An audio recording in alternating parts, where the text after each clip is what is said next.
I got scammed, tricked, deceived, fooled, swindled, bamboozled, hoodwinked, porked, screwed.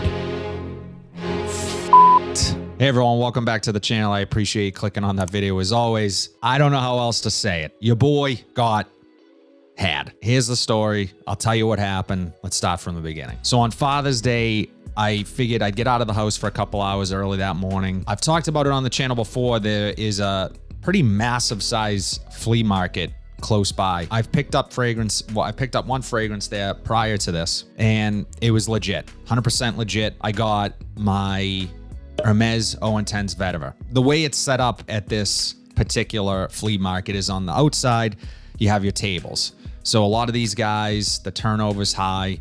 They have stuff coming and going. They're picking up stuff weekly, bringing it there to sell it. So it's not maybe typically one specific item that they're selling. And then inside you have more of like the shop owners, people that are paying rent to be in there. Some of them have been there for quite some time. This particular shop that I went to specializes, of course, in fragrances. Come to find out, I overheard the shop owner talking to another customer that was there the same time I was, looking at fragrances, testing them out. And they also own a cart in the middle of the mall, at a mall close by here in Massachusetts. These people are also selling fragrances on a cart. Not sure I feel good about that. So the scent that I'm supposed to have that we're talking about today is 212 VIP Men from Carolina Herrera. I was excited to grab this. Now, the first scent I got was a limited bottle of Hugo Boss. So it was Hugo Boss bottled limited. It was from 2009. The advertising campaign was with the guy from, can't think of his name right now. He's on the boat with Katy Perry with his junk out. He's in Lord of the Rings. I'll put a picture of him here. But anyways, I bought that and I tried it. That was a sealed box. Well, come to find out, it wasn't really completely sealed. I saw a piece of tape on it that was holding it together. I didn't notice that until I got to the car. I tried it, smelled like straight up pickle juice. It went bad. So top notes were not there. It was spoiled. It looked like it may have been sitting in the sunlight. There was some deterioration on the box. I wish I had taken a photo of that. I didn't. So I went back. He charged me $50 for that. I thought that was a good deal. I brought it back to him. He was courteous enough to let me pick something else out, but he's trying to push on to me. I told him, I said, I don't want I talked him down to 40. I said, I don't want my $40 back. Let me just pick something else. They got to make money too, and I want a fragrance. He is trying to push real cheapies in my direction. So he obviously doesn't know that I have a channel and that I'm deep into this. You can't give me a bottle of Paris Hilton and say it's $40. I came across 212 VIP Men. He also had a tester bottle of Paco Rabanne's 1 million. And I was more interested in that than I was this. I sprayed the Paco Rabanne on my arm and I was smelling it and it smelled great. It smelled legit. Again, it was in a tester box. Bottle looked good. And then I also had this. And this is a scent that I was intrigued by and I wanted to try this for a long time. Now the box is legit. From everything I can tell, the box is legit. Okay, yeah, it's tough to see, but the batch code is on the bottom of the box. It's like right there somewhere. It's very hard to see, tough to make out. But I looked it up and sure enough, that came back is what is more likely a 2009 bottle. Then we have the bottle. Now when I was testing the 1 million, I was also testing this on my hand. So I think there might have been some crossover. In actuality, this gets compared to 1 million. So I think what I was smelling in retrospect was more the 1 million projecting from my forearm and less of the 212 VIP Men from my hand. So I had this on my hand and I had the 1 million on my forearm and I was testing them both.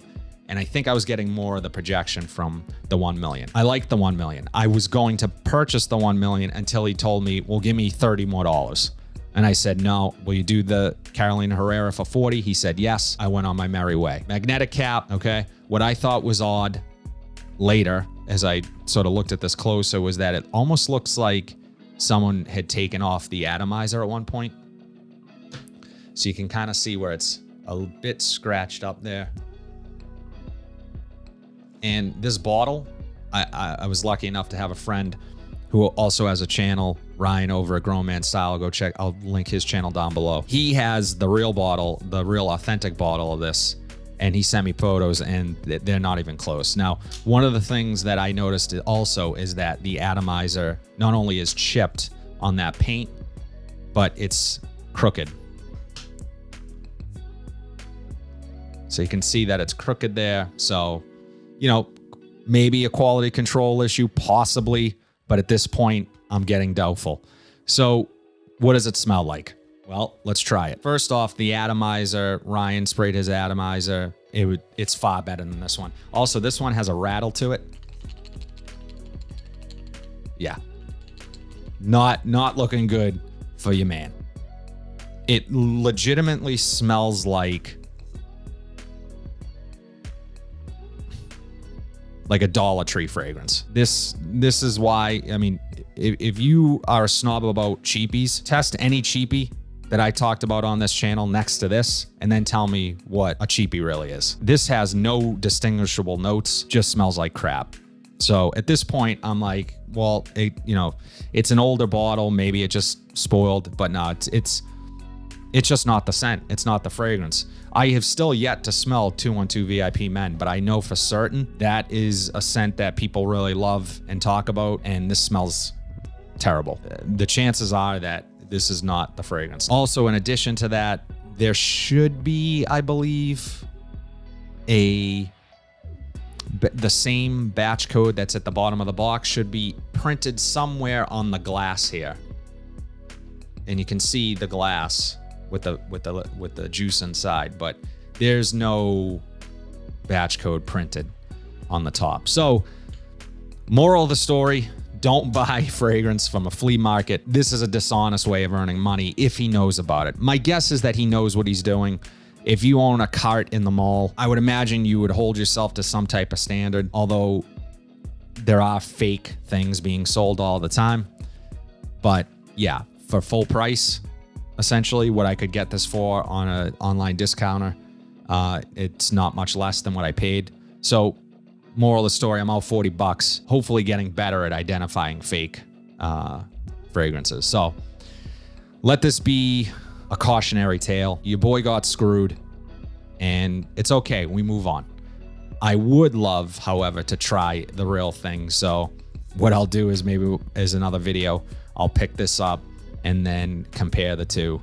And I would imagine it's going to be like night and day. That's all I have today, guys. Let me know in the comment section below, have you ever gotten a fake fragrance? If so, how did you know? What scent was it? I want to know your story. If you like what you saw today, please be sure to like, comment, subscribe, share this video, hit that bell notification so you are updated whenever I upload new content. But until then, have a fantastic rest of your day, and I'll see you in the next video.